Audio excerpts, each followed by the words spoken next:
ગીર સોમનાથ જિલ્લાના વેરાવળ શહેરમાં ફરી એકવાર સિંહોની હાજરીએ ચકચાર જગાવી છે। શહેરની ભાગોળે આવેલા સાંઈબાબા મંદિર પાછળના ડારી રોડ વિસ્તારમાં મોડી રાત્રે 4 સિંહો નિર્ભય રીતે આંટાફેરા મારતા જોવા મળ્યા। એક બાઇક ચાલકે આ દ્રશ્યો પોતાના મોબાઈલમાં કેદ કર્યું।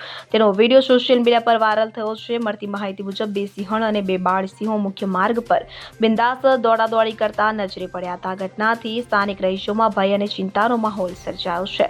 સાંઈબાબા મંદિર પાછળનો આ વિસ્તાર ગીચ રહેણાંક ધરાવે છે, તો રાત્રિના સમયે અચાનક સિંહો દેખાતા સ્થાનિક રહીશો ઘરમાં જ રહેવા મજબૂર બન્યા હતા।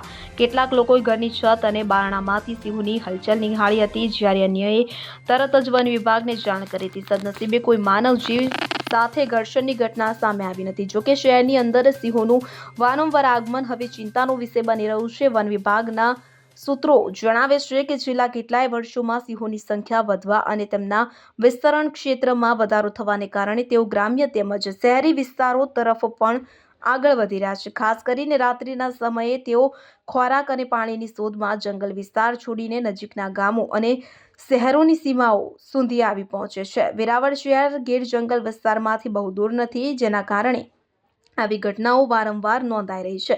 ઘટનાની જાણ થતાં વન વિભાગની ટીમ તરત જ સ્થળ પર પહોંચી હતી અને સિંહોની મૂવમેન્ટ પર નજર રાખવામાં આવી રહી છે। રહીશોને રાત્રિના સમયે એકલા બહાર ન નીકળવા, બાળકોને બહાર ન મોકલવા અને કોઈ પણ શંકાસ્પદ હરકત જણાય તો તાત્કાલિક જાણ કરવા સૂચના આપવામાં આવી છે। Bureau report CN24 news. હવે જુઓ દેશ દુનિયાની તમામ ખબરો તમારી આંગળીના ટેરવે। ઉઠાવો મોબાઈલ અને ગૂગલ પ્લે સ્ટોર પરથી ડાઉનલોડ કરો અમારી CN24 ન્યૂઝ મોબાઈલ એપ।